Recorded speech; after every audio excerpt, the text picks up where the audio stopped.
뉴스의 진행의 아나운서 유비아입니다. 간밤에 미국에서는 이 금융주들의 호실적의 상승 출발을 하기는 했었지만 유럽과 미국의 이 관세에 대한 논의가 제대로 이루어지지 않으면서 하락 마감했습니다. 우리 시장 역시도 그 영향을 피해갈 수가 없었는데요. 마감 지수 상황부터 저희와 함께 살펴보시죠. 지수 상황 보겠습니다. 시간 외에서 엔비디아의 H20 수출 통제 소식에 있어서 우리 시장도 하락 출발하기는 했었습니다. 거기에다가 장 마감으로 갈수록 점점 힘이 빠지는 모습이었는데 거기다 미국이 이제 245% 관세를 부과하겠다라는 중국에 대해서 관세 발표를 하면서 마지막에 좀 큰 폭으로 하락세를 보였습니다. 1.21% 하락하면서 코스피는 2,500선이 깨졌고요. 2,447선에서 마감하는 모습이었습니다. 코스닥 역시도 700선이 깨졌습니다. 1.8% 하락하면서 699선에서 마감했습니다. 다음으로는 환율 함께 살펴보도록 하겠습니다. 1,420원 선에서 3일째 계속해서 박스권을 형성하고 있는 환율입니다. 0.54전 이렇게 하락세를 보이고 있습니다만 1,425원 선 지나가고 있는 모습입니다. 수급으로 연결지어서 살펴보도록 하겠습니다. 환율은 좀 아랫단으로 내려와 주기는 했는데 여전히 외국인들의 마음을 돌리지는 못했습니다. 양 시장 모두 메이저 주체들 전부 빠져나간 모습이고요. 우리 시장의 이 지수를 견인해 주는 것은 오직 개인만의 매수세 때문이었다라고 보실 수가 있을 것 같습니다. 우리 종목들 트레이딩 뷰를 통해서 보겠습니다. 상승은 초록불, 하락은 빨간불로 보실 수가 있겠습니다. 제 뒤쪽으로 오늘은 전체적으로 좀 빨간불이 많이 눈에 띄고 있습니다. 시간 외에서 엔비디아 H20 수출 통제 소식이 나오면서 우리 반도체주들 여전히 그 영향을 피해갈 수가 없었습니다. 엔비디아 H20에는 HBM3가 들어가게 되는데요. SK 하이닉스는 HBM3를 납품하는 것이 확실히 되어 있기 때문에 18만 원 선이 오늘 깨진 모습을 보여줬습니다. 삼성전자 역시도 현재 납품을 하고 있는지에 대한 이 증권가마다 목소리가 나뉘고 있는 추세이기는 한데요. 전반적으로 납품한다라는 의견이 우세한 상황입니다. 납품이 확실한 SK 하이닉스에 비해서는 낙폭을 좀 줄여 나가나 했었는데 5만 5천 원 선 삼성전자 역시도 깨지는 모습 가지고 왔습니다. 코스닥 종목들도 함께 살펴보도록 하겠습니다. 코스닥 종목 역시도 상승은 초록불, 하락은 빨간불로 보실 수가 있겠는데 코스닥 역시 뒤쪽으로 전체적으로 좀 빨간불을 띠고 있습니다. 최근 AI 관련주들이 AI라는 큰 틀에서 점차 세부 테마로 좀 옮겨가고 있는 양상을 띠고 있는데요. AI가 대선 후보들의 주요한 공약으로 부상하면서 AI 소프트웨어가 신호탄을 울려줬고 그 다음으로는 FDA가 동물 실험을 좀 폐지하겠다라고 밝히면서 의료 AI로 오늘은 또 더불어민주당이 홈닥터 AI 원격 진료를 합법화 추진하겠다라는 의견을 밝히면서 또 AI 원격 진료 쪽으로 좀 수급이 몰려가는 모습이었습니다. 의료 AI는 신기술을 개발하는 종목이니만큼 지난해 연말 신규 상장한 종목들이 굉장히 많습니다. 그러다 보니 시가총액이 1,000억 미만인 종목들이 굉장히 많아서 상승률 상위에 다수 오늘 포진이 되어 있었습니다. 투자에 좀 유의하시는 것이 필요하겠습니다. 우리 지금 시장에서는 어느 섹터, 어느 종목에 우리가 주안점을 두고 시장을 봐야 할까요? 저희 애프터마켓과 함께 똑똑한 투자 전략 세워 나가보시죠. 저희는 잠시 후에 돌아오겠습니다.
애프터마켓 본격적으로 시작해 보겠습니다. 오늘 함께해 주실 김태훈 파트너님 모시고 인사 나눠볼게요. 안녕하세요, 파트너님. 안녕하세요. 시청자분들께도 인사 부탁드립니다. 자, 오늘도 굉장히 좀 어려운 하루를 보냈습니다. 오전보다 더 떨어지면서 이제 장이 끝났기 때문에 더 힘이 든데요. 그래도 지금 싸게 살 수 있는 종목들이 점점 늘어난다는 그런 좀 긍정적인 마인드로 시장을 보시는 게 좀 마음이 편치 않을까라는 생각도 듭니다. 자, 우리 모두 화이팅 합시다. 알겠습니다. 우리 파트너님께서 파이팅 넘치게 좀 시작을 해주셨는데요. 아무래도 방금 말씀하신 것처럼 시장 이제 뒤쪽으로 갈수록 안 좋은 뉴스가 나오면서 시장이 크게 꺾였습니다. 이 부분에 대해서 마감 시장 상황 좀 어떻게 보셨어요? 이게 우리가 아침 시장을 할 때 대부분 미국 시장을 보고 시장을 합니다. 근데 그쵸? 미국 시장이 봤을 때 뭐 어저께도 뭐 그렇게 나쁘지 않게 끝났기 때문에 전반적으로 그래도 이제 좀 그 분위기가 예상할 수 있는 방향으로 가지 않겠나 했는데 갑자기 장 막판에 난데없이 미국 백악관의 그 홈페이지에 네. 중국에 대한 관세가 145%가 아니라 이건 245%라는 게 갑자기 글자가 딱 숫자가 나와버린 겁니다. 여기에 대해서 그러면 이제 사람들이 당연히 물어보겠죠. 그렇죠. 중국은 뭐 숫자 노름이다라고 하긴 했지만. 네네. 그러니까 사람들이 물어보는 245%가 무슨 근거냐. 지금 네.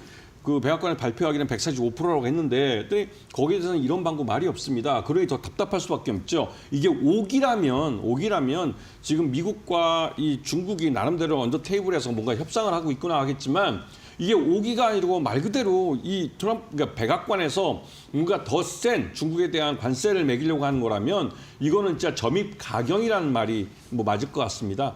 전반적으로 미국과 중국 간의 이런 그 무역 분쟁은 우리 한국에도 영향을 미칩니다. 지난번에도 방송국에 말씀드렸지만 중국도 미국도 다 우리 고객사입니다. 그러다 보니 이 둘 간에 싸우는데 우리는 누구 편 들기도 굉장히 어려운 상황이죠.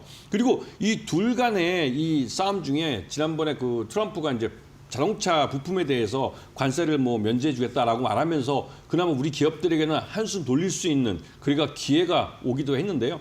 갑자기 또 이러한 뭐 말 그대로 갑자기 난데없이 백악관에서 245%의 관세 이런 게 나오면 말 그대로 우리 모두 다 힘든 그런 시기를 보낼 수밖에 없죠. 우리 시장은 그나마 조기 대선 관련된 이런 쪽에 돈이 좀 몰려가면서 이런 조기 대선 관련된 대선 공약이랄까요? 그런 종목들이 그래도 좀 빨간불을 켜줬습니다.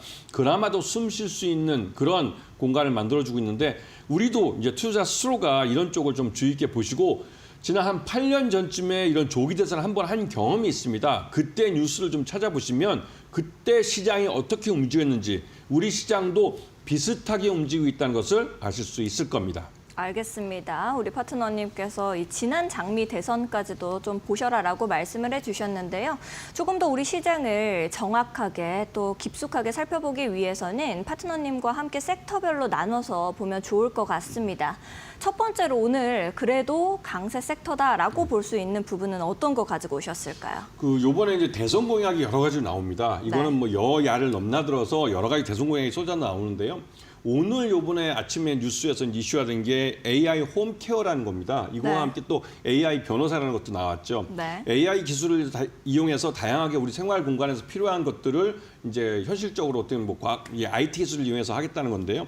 이 AI 홈케어는 예전에는 원격 진료, 또 비대면 진료 이런 식으로 불리던 겁니다. 그런데 여기다가 AI라는 인공지능에 대한 기술을 접목을 시켜서 우리가 홈케어, 즉 집에서 할 수 있는 우리가 이제 핸드폰을 갖고 맥박을 잰다든가 심박수를 듣는다든가 이러한 기능이 우리 그 스마트폰에 들어 있습니다.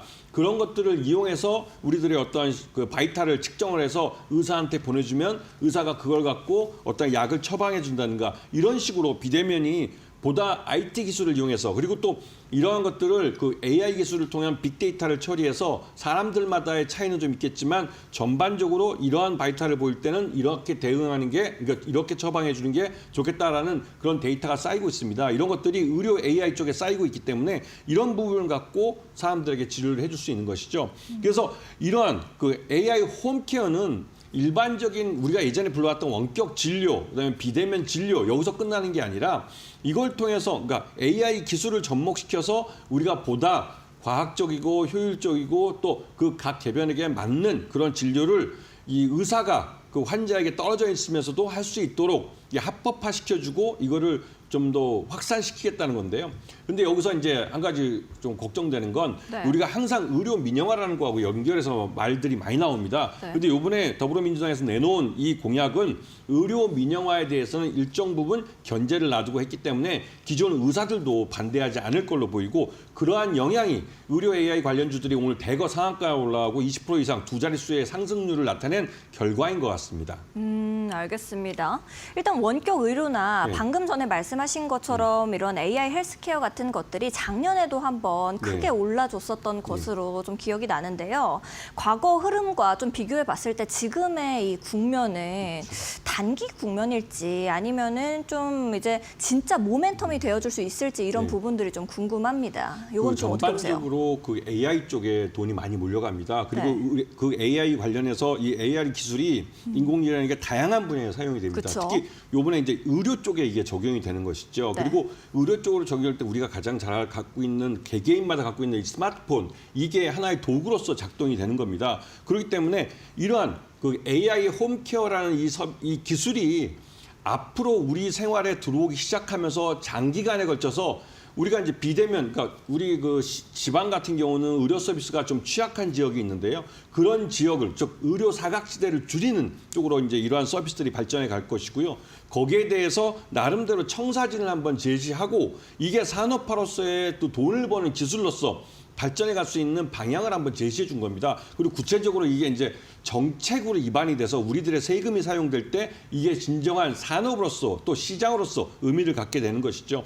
그런 면에서 여기에 관련된 종목들을 한번 잘 찾아보시면 충분히 수익을 낼 수 있는 장기간에 걸쳐서 항상 말하는 거 무릎에 사서 상투에 팔 수 있는 그 장기간 우상향을 만드는 그런 종목들을 찾을 수 있을 겁니다. 오, 그러면은 지금 말씀해 주신 것처럼 장기적으로 이렇게 우상향 네. 그래프를 그릴 수 있는 종목도 우리가 뭘 보면 좋을까요? 일단 우리가 기존에 비대면 진료라는 그런 섹터를 통해서 봐왔던 테마주들다 아니면 원격 진료라는 게 있습니다. 이게 대표적으로 케어랩스나 인성정보 그다음에 SG 헬스케어 같은 종목인데요. SG 헬스케어는 최근에 한 두 달 전인가요? 그때 상장을 한 신규 종목입니다. 그리고 케어랩스 같은 경우는 굉장히 오래된, 그러니까 오래다기보다 한 2, 3년 전에 상장을 해서 이 업체도 시장에 많이 알려져 있는 종목입니다. 이 업체 같은 경우 비대면 진료 1인 굿딱이라는 플랫폼을 갖고 있는 업체고 비대면 진료가 합법화됐을 때 가장 큰 수혜를 입을 것이라는 말이 나올 정도로 케어랩스는 이미 시장을 선점하고 있는 업체입니다. 그렇기 때문에 케어랩스가 내놓는 앞으로 이게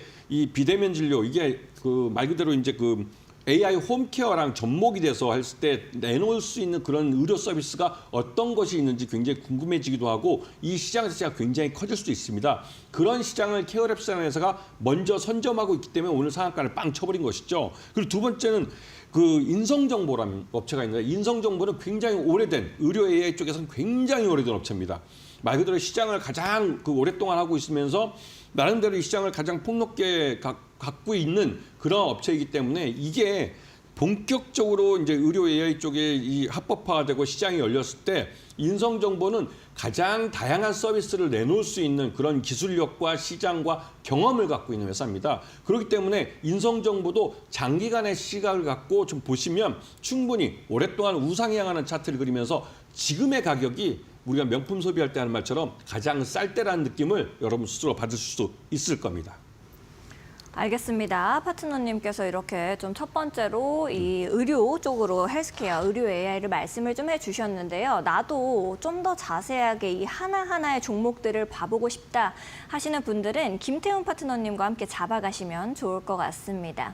함께 하실 수 있는 방법도 매우 간단한데요. 하단에 보시면 QR코드 나가고 있습니다.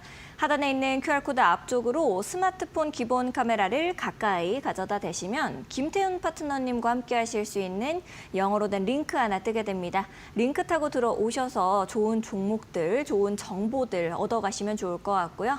나는 QR코드가 잘 뜨지가 않습니다. 좀 어렵습니다 하시는 분들은 100원의 유료 문자 이용하시면 되겠습니다. 샵 3772번으로 김태훈 이렇게 딱 세 글자 보내주시면 파트너님과 함께 하실 수 있는 방법 저희가 문자 메시지 답장으로 보내드리고 있습니다. 더 편하신 방법 이용하시면 되겠습니다. 우리 첫 번째로는 이렇게 AI 쪽을 좀 살펴봤는데요. 두 번째로는 오늘 또 어떤 섹터가 좀 강했었는지 정리해 주실 수 있을까요? 네. 오늘은 진짜 대부분이 다 파란데 네. 빨간 데는 몇 군데 안 보였습니다. 그 중에서 한 군데가 이제 방산이죠. 방산은 지난해 실적이 이제 공개가 되면서 우리 방산 기업들이 엄청난 수익을 올린 게 숫자로 확인됐습니다. 이 방산 업체들은 대부분 다 작년까지만 해도 그러니까 수출을 처음 시작할 때만 해도 과연 이렇게 많이 팔 수 있을까라는 생각이 들었지만 요번에 작년 2024년 실적들을 딱 꺼내놓고 있을 때 말 그대로 이게 어닝 서프라이즈란 말이 진짜 제대로 먹혀들 만한 그런 산업이라는 걸 보여줬습니다. 그리고 방위산업 자체가 예전에는 우리나라 이제 국군을 대상으로 무기를 판매하는 그래서 이제 내수 시장이라는 종목이라는 인식이 있었는데 작년 실적은 확실하게 수출 산업이라는 걸 보여줬습니다. 그리고 그러한 성장성이 작년에 반짝하고 끝나는 것이 아니라 올해도 계속 이어진다는 점이죠. 특히나 이 방산은 이 트럼프의 이 관세 정책하고는 한 발짝 떨어져 있어가지고 오히려 수출 쪽에서 더 유리한 측면이 있습니다. 그런 면에서 이 방산 종목들을 예전과 좀 다른 시각으로 보셔야 되고 성장주로 봐주셔야 될 그런 타이밍이 온 것이라고 볼 수가 있습니다. 알겠습니다. 일단은 이렇게 관세 무풍지대에 있는 종목이 또 섹터가 방산이다라고 말씀을 이렇게 해주셨는데 일단은 이번 실적 서프라이즈가 얼마나 또 의미가 있는지는 이제 시청자분들도 궁금하실 것 같아요. 왜냐하면은 단기적인 뭐 이슈일지 아니면은 진짜로 이 추세 앞에 있는 건지 이런 부분들이 궁금하실 것 같은데 어떻게 좀 보세요? 일단 투자에 있어서 가장 중요한 건 숫자입니다. 네. 이 작년 실적을 봤을 때 그 산업별로 그 산업의 작년 수출 실적 이런 것들이 다 공개가 됩니다. 그런데 요번에 나온 것 중에 작년 방산 수출은 이미 우리나라에서 역사가 가장 오래된 이 원단이나 이런 천 그런 같은 섬유 산업 분야를 이미 뛰어넘었습니다. 그리고 작년 1년 실적으로 기준으로 봤을 때 철강 쪽을 이미 뛰어넘었습니다. 그 이유가 방산은 우리가 거기서 소총 하나 팔고 이런 게 아니라 탱크를 팔고 또 말 그대로 전투기를 팔고 그다음에 그 유도 미사일을 팔고 말 그대로 완성품을 파는 산업입니다. 그러다 보니 굉장히 비싸죠. 그리고 굉장히 고부가 가치입니다. 그러다 보니 이게 단번에 이 섬유 산업이나 이런 철강 산업을 뛰어넘는 숫자를 보여준 겁니다. 그렇듯이 이게 한번 반짝하는 것이 아니라 이 수출 무기들이 우리가 하나 에어로스페이스의 K9 자주포 같은 경우에 전 세계 자주포 시장의 60%를 점유한다고 말할 정도로 명품 무기가 되고 있습니다. 이 판매율이 계속 이어질 거라는 것이죠. 이게 러우 전쟁이 끝나도 러우 전쟁이 끝나도 이 유럽에서 재무장 얘기가 나오고 있듯이 그 유럽 시장에 대한 이 수출도 더 늘어날 겁니다. 그게 유럽 권내에서는 유럽 내에 있는 무기 공장을 갖고 있는 기업, 즉 유럽에서 완제품을 만든 업체이지만 유럽 EU가 보조금을 주기로 한 것인데요. 그런데 이번에 폴란드 2단계 수출을 하게 되면 그 폴란드에 우리가 무기 공장을 갖게 됩니다. 그렇게 되면 유럽 내에 우리가 생산 거점을 갖게 돼서 유럽 시장에 보조금을 받으면서 수출을 할 수 있게 되는 것이죠. 그런 면에서 이러한 무기 시장을, 그러니까 무기 산업 자체를 수출 산업으로 여러분들이 보셔야 되는 겁니다. 알겠습니다. 일단 방금 말씀해 주신 것처럼 EU의 재무장이라든지 아니면 중동의 뭐 국방력 강화 이런 글로벌 이슈들이 다 굉장히 좋게 나오는 것 같은데 이럴 때면은 우리가 어떤 종목들을 좀 봐야 될까요? 그렇죠. 역시나 이 무기하면 한화 에어로스페이스를 뺄 수가 없겠지만 지금 현재 아시다시피 1조 3천억의 유상증자를 하고 있습니다. 네. 유상증자를 할 때는 주식수가 그만큼 늘어나기 때문에 주당 가치가 희석될 수밖에 없죠. 그리고 또 이 이후에 또 최대주가 또 한 번 1조 원대 유상증자를 앞두고 있기 때문에 주식수가 어마무시하게 늘어납니다. 그래서 한화 에어로스페이스 일단 접어두시고 그보다는 마음을 잘요. LIG 넥스원하고 현대 로템 그다음에 한국 항공우주를 좀 보셔야 되는데요. 현대 로템은 아까 말씀드렸듯이 폴란드에 2단계 무기 수출을 하게 됩니다. 우리나라의 흑표 전차를 2단계로 판매하는 이게 800대 정도를 현지에서 우리가 CKD나 SKD 형태의 모듈이나 부품으로 수출을 하면 거기 현지 공장에서 조립을 해서 즉 현지 폴란드인을 고용을 해서 조립을 해서 이제 유럽 내에 판매를 하고 폴란드 군에 납품을 하게 되는 것이죠. 그렇기 때문에 그 공장 자체가 유럽 내에 권내에 있기 때문에 우리가 이제 유럽에서 EU의 보조금을 받으면서 다른 나라들에 수출할 때 이 폴란드 공장이 우리의 허브가 될 수가 있는 겁니다. 그런 면에서 현대 로템도 굉장히 성장 가능성이 높고요. 한국 항공우주는 그러니까 KF-21이 지금 한 1,000소티 이상의 출동, 그러니까 시험 비행을 했고 성공을 했고 어느 정도 내년부터는 우리 공군에 정식으로 납품이 됩니다. 그러면서 이 KF-21을 수출형으로 또 만들어서 이제 수출을 하겠다고 하기 때문에 여기에 대해서 중동이나 또 이 다른 여러 유럽 국가에서도 관심을 갖고 보고 있기 때문에 한국 항공우주는 KF-21에 대한 수출권이 이제 앞으로 남아 있는 것이고 또한 우리가 경공격기라는 FA-50 전투기가 의외로 잘 팔리고 있습니다. 그리고 그렇기 때문에 한국 항공우주는 나름대로 이 주력인 이 가변익 쪽, 그러니까 이 날개를 갖고 있는 이 비행기 쪽에서 전투기 쪽에서 수익을 낼 수 있는 기회가 많기 때문에 이런 종목도 잘 봐주셔야 되고요. 그리고 LIG 넥스원은 말 그대로 이 미사일, 천공이니 뭐 이런 것들이 굉장히 비쌉니다. 우리나라 판매하고 있는 무기 중에 이 함정, 조선업 쪽에서 하고 있는 이 전함, 군함을 제외하고는 가장 비싼 게 LIG 넥스원의 미사일입니다. 유도무기인데요. 이 유도무기가 중동의 사우디아면 판매되고 아랍에미리에 판매되고 이게 그 동네에서 입소문이 많이 나고 있습니다. 그러더니 산유국들이 너도 나도 여기에 관심을 갖고 있고 LIG 넥스원도 거기에 맞춰서 생산 증산을 하기 위한 노력을 하고 있기 때문에 그런 면에서 이러한 LIG 넥스원이나 현대로템, 한국항공우주가 수익을 꾸준히 내고 올해도 나름대로 실적으로 보여줄 그런 회사라고 할 수가 있습니다. 알겠습니다. 파트너님께서 이렇게 깔끔하게 종목들 정리까지도 또 해주셨습니다. 나도 좀 더 자세하게 함께 종목들을 보고 싶다 하시는 분들은 김태훈 파트너님과 함께 보시면 좋을 것 같은데요. 하단에 있는 QR코드 이용하시면 되겠습니다. 하단에 있는 QR코드 앞쪽으로 스마트폰 기본 카메라 가까이 가져다 대시면 되겠습니다.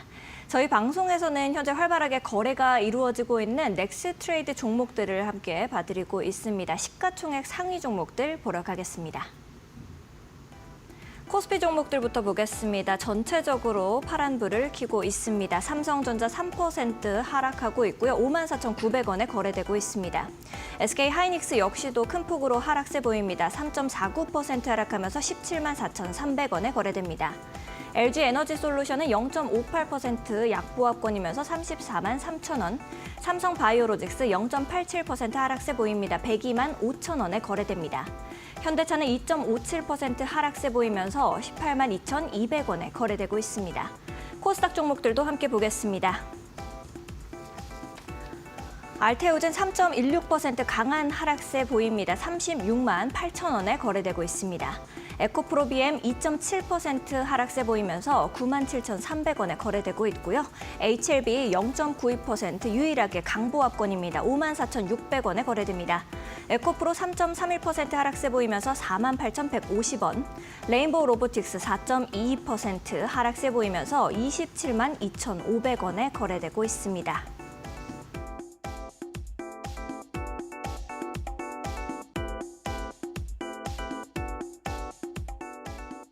현재 활발하게 거래가 이루어지고 있는 넥스트레이드 종목들 함께 살펴봤습니다. 저희 방송에서는 계속해서 넥스트레이드 종목들을 봐드리고 있으니까요. 조금 더 자세하게 시장 상황을 봐보고 싶다 하시는 분들은 저희 파트너님과 함께 보시면 좋을 것 같습니다. 최근 이데일리온 파트너를 사칭한 사기가 발생하고 있다고 합니다. 그러다 보니 피해 역시도 발생하는데요. 저희는 방송에서 말씀드리는 방법 이외에 다른 홍보 수단을 쓰고 있지는 않습니다. 사칭에 각별히 유의해 주시기 바랍니다. 아울러 본 방송에서 제공하는 정보는 투자 판단을 위한 조언일 뿐 투자 결정과 결과에 대한 책임은 투자자 개개인에게 있음을 알려드립니다. 저희는 잠시 후에 김태훈 파트너님 강의로 다시 돌아오겠습니다.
자, 일주일이 지났습니다.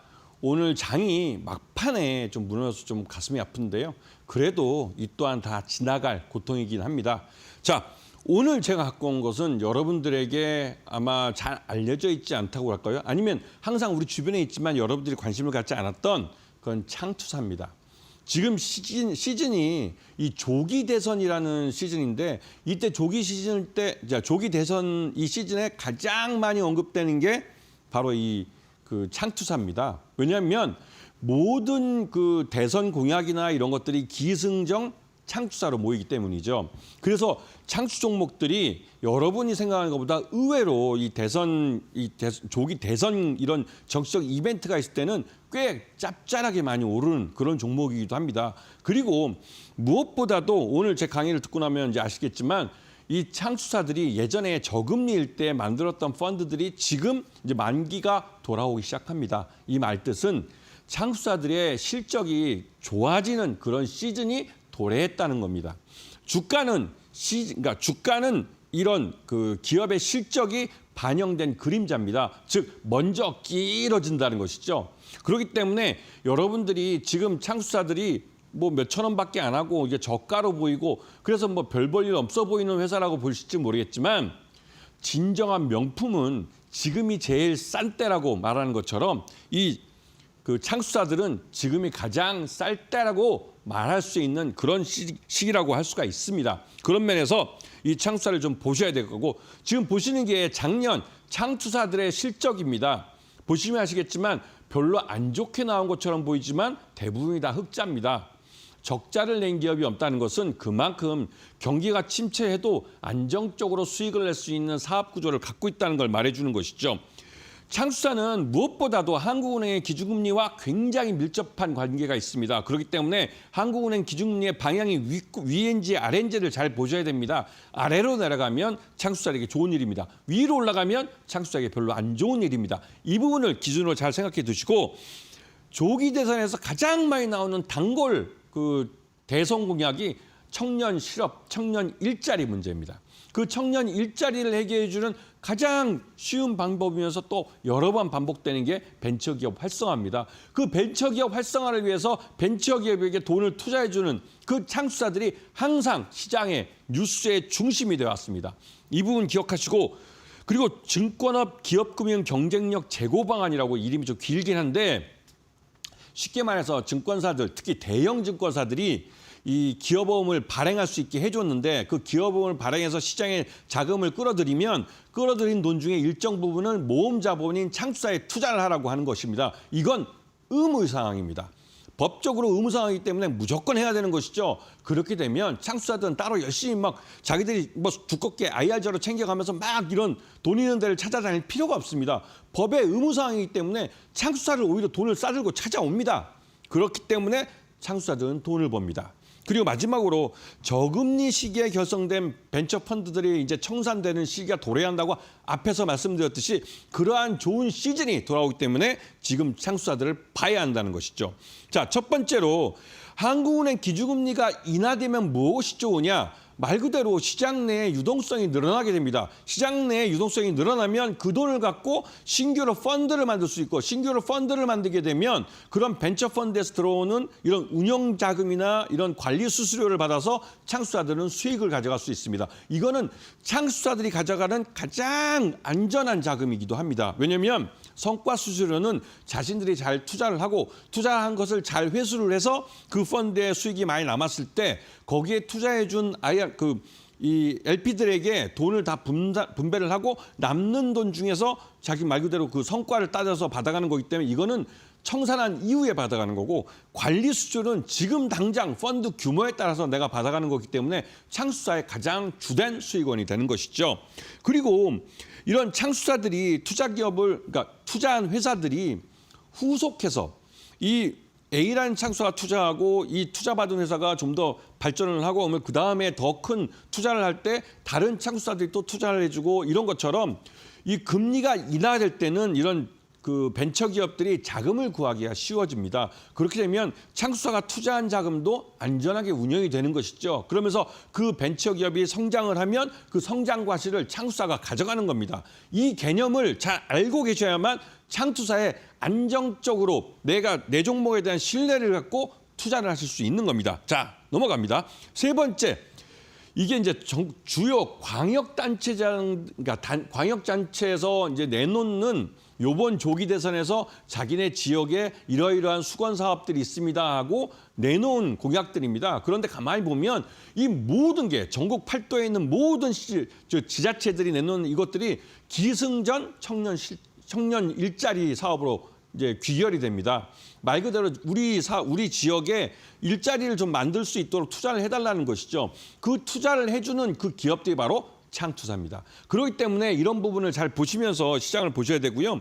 그리고 여기서 그저께 K 컨텐츠라는 이 공약이 나왔죠. 그리고 요번에 그 주 4.5일제 공약도 이제 나왔고, 이러한 그 각 정치 정당들에서 이러한 공약들이 나올 때 이런 공약들이 결국 돌고 돌아서 그 귀결되는 점은 모두 이 창투사들에게 모이게 되는 겁니다. 그렇기 때문에 이 지금 시즌은 막말로 그냥 기승전 창투사라고 봐도 뭐 크게 과언이 아닐 겁니다. 그리고 여기서 잠깐 말씀드리지만 이런 그 정치 시즌에 가장 많이 나오는 단골 공약이 저출산 대책, 뭐 청년 일자리 대책, 그리고 지방 경제 활성화 대책. 근데 가만히 보시면 이게 다 돈이에요. 돈에 대한 건 결국은 창수사들이 이런 벤처기업들을 만들 때 아니면 일반 중소기업에 투자해주는 이런 돈과 연결되는 것이죠. 즉 창투사의 주된 사업과 연결된다는 말입니다. 이런 부분을 잘 봐주셔야 되고요. 그다음에 요번에 법이 바뀌어서 금융위원회에서 종합금융투자사업자를 선정을 합니다. 이게 하반기에 선정을 할 예정이고요.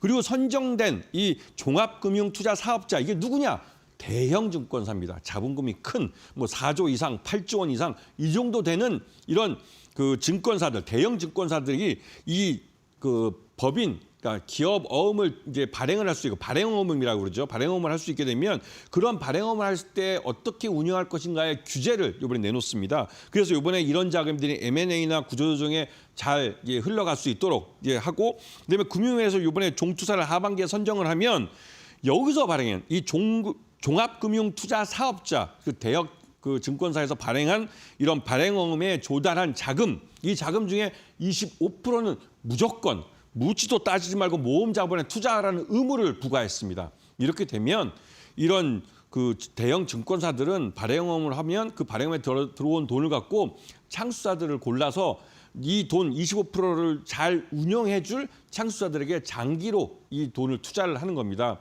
그렇게 해서 거기서 돈을 회수하면 이런 말 그대로 이제 이런 대형 증권사 거기서 또 수익을 얻을 수 있는 것이고, 또 창수사들은 대형 펀드를 만들 수 있기 때문에 매년 관리 수수료를 좀 많이 받아갈 수가 있게 되는 것이죠. 그러면 경영도 굉장히 안정적으로 할 수 있는 것이죠.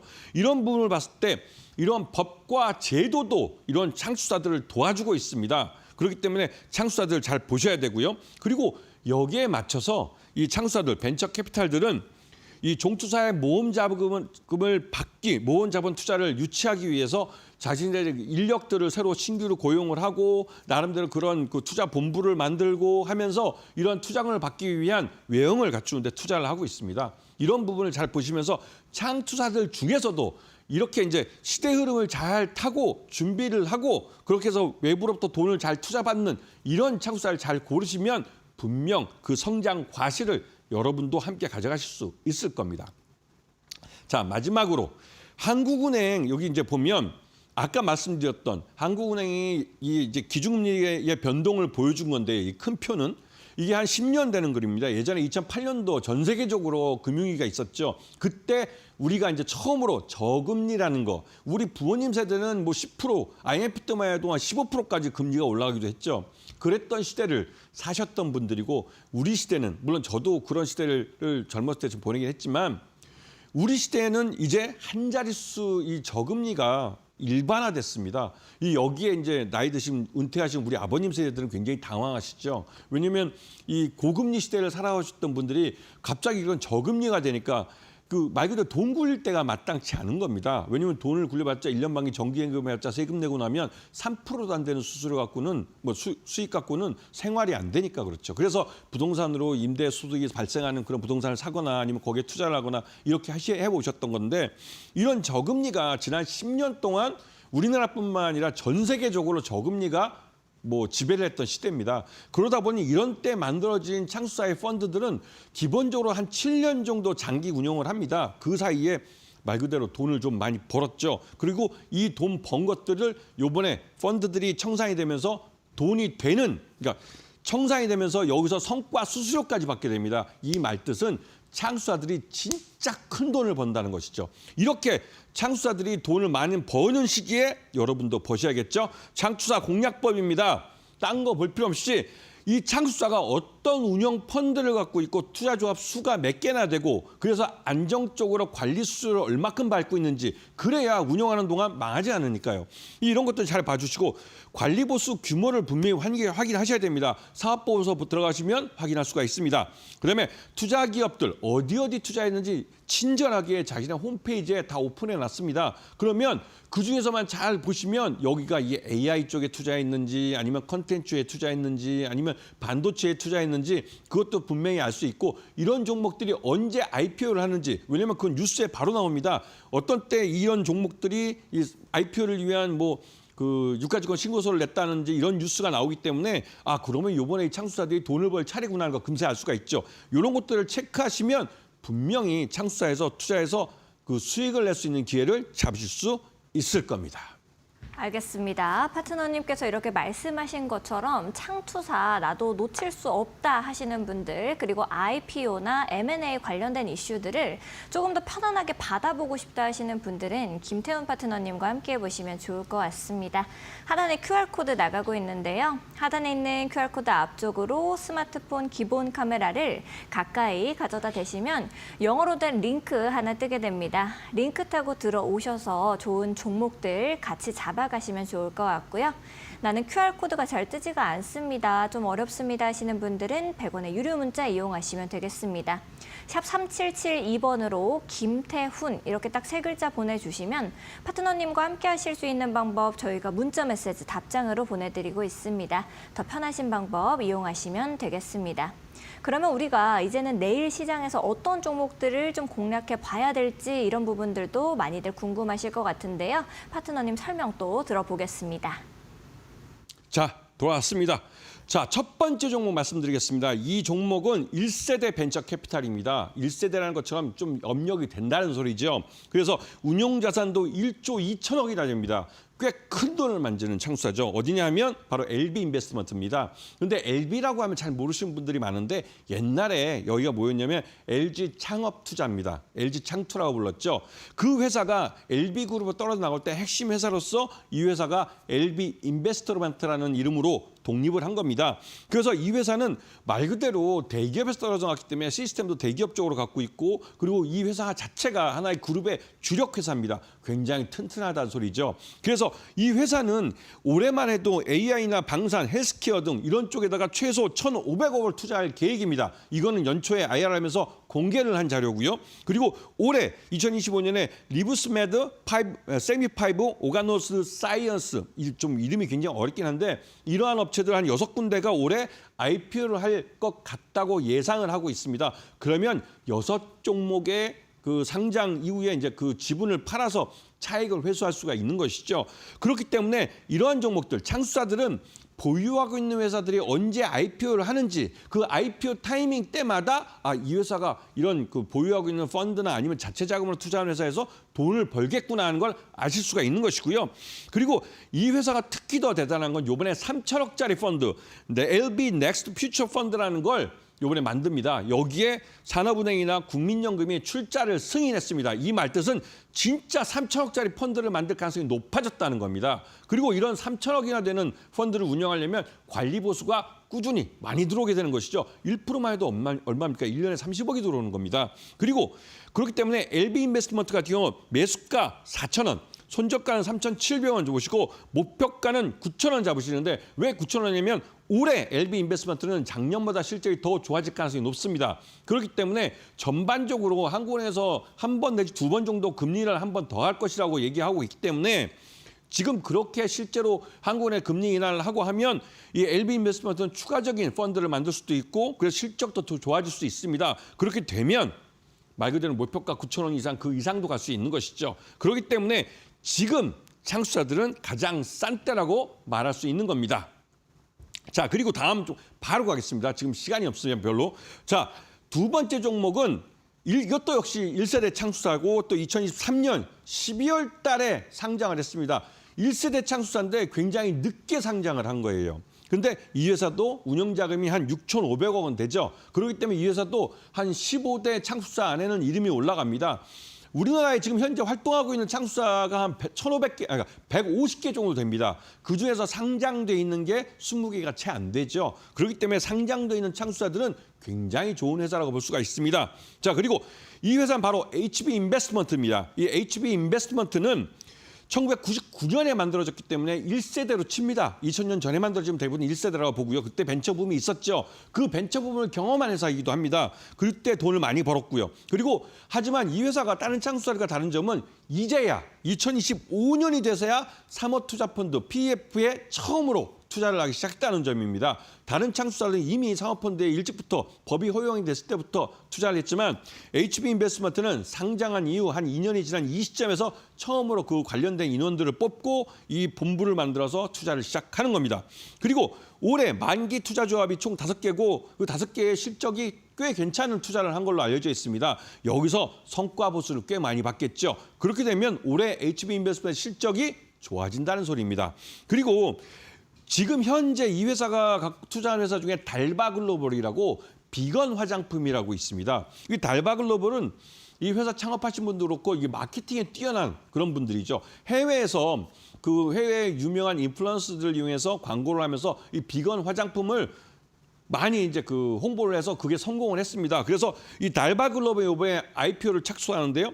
17일이면 내일일 겁니다, 아마. 이 내일 수요 예측을 합니다. 그리고 수요 예측 결과에 따라서 공모가가 확정이 되고 바로 상장의 절차에 들어가는 것이죠. 이 말뜻은 HB 인베스트먼트가 초기 투자를 했기 때문에 꽤 큰 차익을 이 달바 글로벌이라는 데서 볼 수 있다는 것이고 이게 기회가 바로 코앞에 와 있다는 것이죠. 이 부분 특별히 제가 보너스를 알려드리는 겁니다. 매수가는 1,900원, 그다음에 손절가는 1,770원, 굉장히 세분해서 알려드리죠.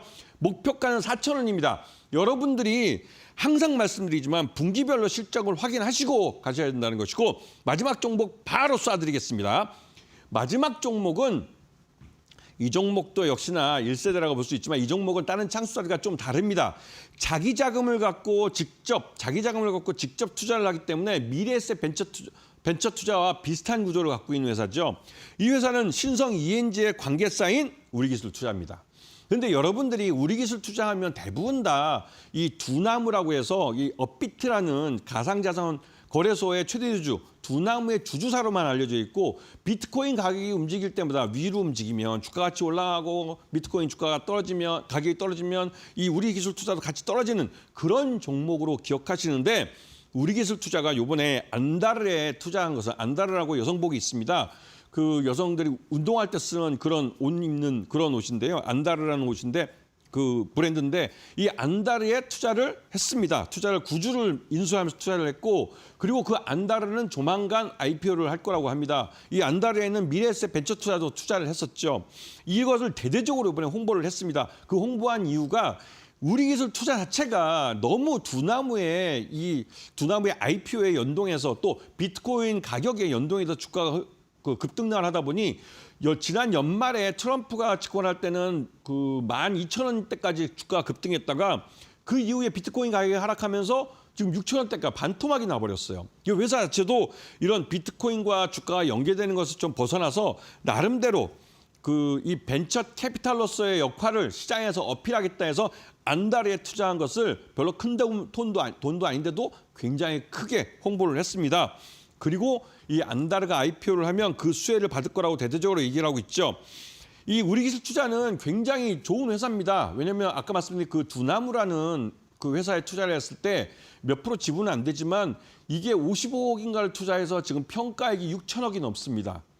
말 그대로 이게 비상장 회사지만 이걸 팔게 되면 꽤 큰 수익이 난다는 소리죠. 그만큼 우리기술 투자는 굉장히 좋은 그 재무 상태를 갖고 있고 그렇기 때문에 이 회사는 뭐 리스크보다는 오히려 그 위로 업사이드로 올라갈 가능성이 높은 그런 주가대에 와 있는 것이죠. 그래서 매수가는 6,350원, 손절가는 6,000원 제시해드리고 목표가는 9,500원을 짧게 제시해드리는데 여전히 우리 기술 투자는 이 두나무에 발목이 잡혀 있기 때문에 그렇습니다. 두나무를 최대 주주인 카카오가 언제 상장을 시킬지 국내에 상장시킬지 아니면 미국 시장에 상장을 시킬지는 모르겠지만 이 두나무에 대한 의존도가 워낙 이 회사의 이 뭐랄까요 좀 이름에 많이 덧칠이 돼 있어가지고 이 회사는 이 목표가를 좀 짧게 잡았습니다. 자, 앞에서 말씀드렸듯이 창수사들 지금이 가장 쌀 때라고 말씀을 드렸습니다. 그 이유는 앞에서 여러 차례 말씀을 드렸는데요. 여러분 스스로 한번 돌아보시고 이 방송을 한번 리바이벌해서 보시게 되면 제가 왜 이렇게 강조를 하는지 항상 명품은 지금 살 때가 가장 싸다는 것. 이 창수사들은 그런 명품주라는 사실을 기억하셔야 됩니다.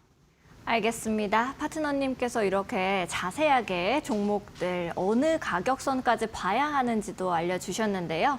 혼자서 매수하고 매도하는 게 너무 어렵다 하시는 분들은 김태훈 파트너님과 함께 해보시면 좋을 것 같습니다. 함께 하실 수 있는 방법 역시도 매우 간단한데요. 하단에 이렇게 QR코드 나가고 있습니다. 하단에 있는 QR코드 앞쪽으로 스마트폰 기본 카메라를 가까이 가져다 대시면 영어로 된 링크가 하나 뜨게 됩니다. 링크 타고 들어오셔서 좋은 종목들 같이 공략해 나가시면 좋을 것 같고요. 나는 QR코드가 좀 어렵습니다. 잘 안 됩니다 하시는 분들은 100원의 유료 문자 이용하시면 되겠습니다. 샵 3772번으로 김태훈 이렇게 딱 세 글자 보내주시면 파트너님과 함께 하실 수 있는 방법 저희가 문자 메시지 답장으로 보내드리고 있습니다. 이 시장을 조금 더 편안하게 읽어내고 싶다 하시는 분들은 김태훈 파트너님과 함께 해보시면 좋을 것 같습니다. 오늘 장 마감부터 지금까지 세밀하게 전략 잡아주신 파트너님과는 여기서 인사를 좀 드리도록 하겠습니다. 파트너님 감사드립니다. 오늘 애프터마켓에서 준비한 소식은 여기까지입니다. 저희는 더욱더 알찬 내용들과 함께 내일 오후 4시 다시 여러분들을 찾아뵙도록 하겠습니다. 시청해주신 여러분 고맙습니다.